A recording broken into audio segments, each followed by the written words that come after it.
हमारी अगली कहानी का नाम है राज्यवर्धन पर भगवान सूर्य की कृपा। पूर्व काल में दम नामक एक राजा थे। उनके पुत्र का नाम राज्यवर्धन था। वे भली भांति पृथ्वी का पालन करते थे। उनके राष्ट्र में धन जन प्रतिदिन बढ़ रहा था। उनसे अन्य राजा और संपूर्ण राष्ट्र अत्यंत प्रसन्न और संतुष्ट थे। उनका विवाह राजा विदुरथ की मानिनी नामक कन्या से हुआ था। किसी समय मानिनी राज सेवकों के सामने ही राजा के सिर पर तेल लगा रही थी। उसी समय उसकी आंखों से आंसू गिर पड़े।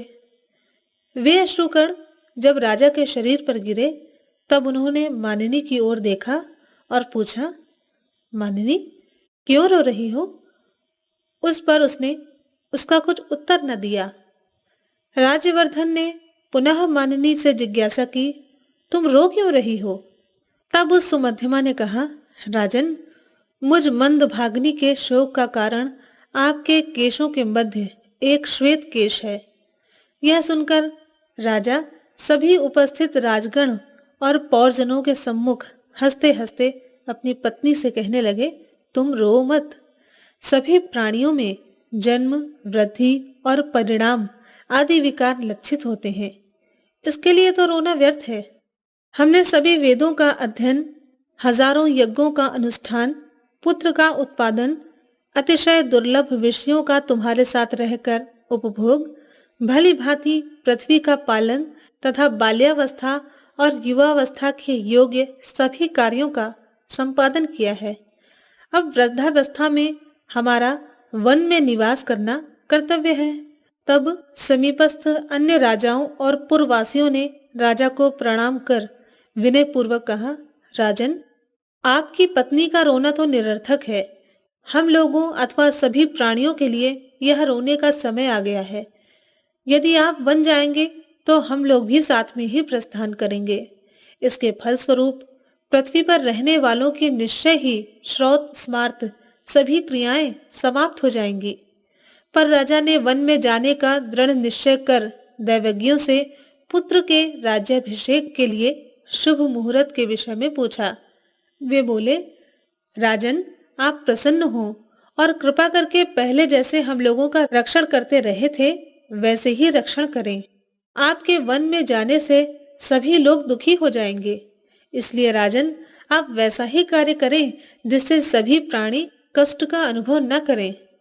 हम लोग आपसे शून्य इस सिंहासन को नहीं देखना चाहते। इस प्रकार उन लोगों के तथा अन्य अनेक ब्राह्मणों, पुरवासियों, राजाओं, मंत्रियों और भृत्यों के द्वारा पुनः पुनः निवेदन करने पर भी राजा ने अपने वनवास जाने की इच्छा का परित्याग न किया। यमराज कभी भी क्षमा न करेगा, बार बार राजा ने यही उत्तर दिया। जब राजा ने अपने वनवास के विचार का परित्याग नहीं किया तब ब्राह्मण, वृद्ध, पुरवासीगण, मंत्री, सेवक वर्ग सब मिलकर यह विचार करने लगे कि अब क्या किया जाए। धर्म प्रवर राजा के प्रति प्रेम के कारण उन लोगों ने विचार कर यह निश्चय किया कि हम लोग भली भांति ध्यानरत होकर तपस्या के द्वारा भगवान भास्कर की आराधना करें और उनसे राजा के चिरंजीवी होने की प्रार्थना करें। भगवान भास्कर की आराधना में सबको अतिशय प्रयत्नशील देखकर सुदाम नामक एक गंधर्व ने आकर कहा, कामरूप नामक विशाल पर्वत पर सिद्धों के द्वारा प्रतिष्ठित एक गुरु विशाल नामक वन है। वहां जाकर संयत चित्त से सूर्य देव की आराधना करने से सभी कामनाओं की प्राप्ति होगी। गंधर्व के इस वाक्य को सुनकर वे सभी अरण्य में गए। वहां अतिशय भक्ति पूर्वक 3 मास तक उनके स्तव पाठ पूर्वक पूजा करने पर भगवान भास्कर संतुष्ट हुए। इसके बाद भगवान भास्कर ने स्वयं दुर्निरीक्ष होने पर भी अपने दिव्य मंडल से चलकर और उदयकालीन मंडल से समन्वित होकर उन आराधकों को दर्शन दिया और वर मांगने के लिए कहा। तब प्रजाओं ने कहा, भास्कर देव, यदि आप हमारी भक्ति से प्रसन्न हैं तो हम लोगों के राजा राज्यवर्धन निरोग, विजित शत्रु, पूर्ण कोश और स्थिर यौवन होकर 10 सहस्र वर्ष तक जीवित रहें। तथास्तु कहकर भगवान भास्कर वहीं अंतर्निहित हो गए और प्रजाजन भी वर लाभ से संतुष्ट होकर राजा के पास खुशी खुशी लौट आए। सहस्रांशु की आराधना और उनसे वर लाभ की जो कुछ भी घटना हुई थी, प्रजाओं ने राजा से कह सुनाई। उसे सुनकर नरेंद्र पत्नी मानिनी बहुत ही प्रसन्न हुई, परंतु राजा ने इस संबंध में कुछ भी नहीं कहा और बहुत देर तक विचार करते रहे। फिर मानिनी ने हृष्ट अंतःकरण से अपने पति से कहा, महिपाल, आप बढ़ी हुई आयु से अब सब प्रकार की वृद्धि प्राप्त करें। आप निरोग और स्थिर यौवन होकर आज से 10,000 वर्ष तक जिएंगे, फिर भी आप प्रसन्न क्यों नहीं हो रहे हैं? यह सुनकर राजा ने कहा, मैं अकेला 10,000 वर्ष तक जीऊंगा, किंतु तुम तो नहीं जियोगी। तब क्या तुम्हारे वियोग से मुझे दुख न होगा? पुत्र, पौत्र, प्रपौत्र और अनेक प्रिय बांधवों की मृत्यु को देखकर क्या मुझे कम दुख होगा?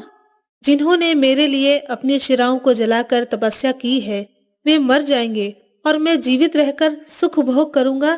क्या यह मेरे लिए धिक्कार की बात नहीं है? मानिनी, मुझे जो 10,000 वर्षों की आयु मिली है, यह मेरे लिए आपत्ति है, खुशी नहीं। इससे कुछ भी अभ्युदय नहीं हुआ है। मैं आज से उसी पर्वत पर जाकर संयत चित्त से निराहार रहकर भानुदेव को प्रसन्न करने के लिए तपस्या करूंगा। वरानने, जिस प्रकार मैं उनके प्रसाद से स्थिर यौवन और निरामय होकर 10,000 वर्ष जीऊंगा, उसी प्रकार मेरी समस्त प्रजा, भृत्य, तुम, कन्या, पुत्र, पौत्र, प्रपौत्र, सुहृदय आदि भी जीवित रहें। भगवान भास्कर जब तक ऐसा अनुग्रह न करेंगे और जब तक मेरे प्राण नहीं निकल जाएंगे, तब तक मैं उसी पर्वत पर निराहार रहकर तपश्चरण करूंगा।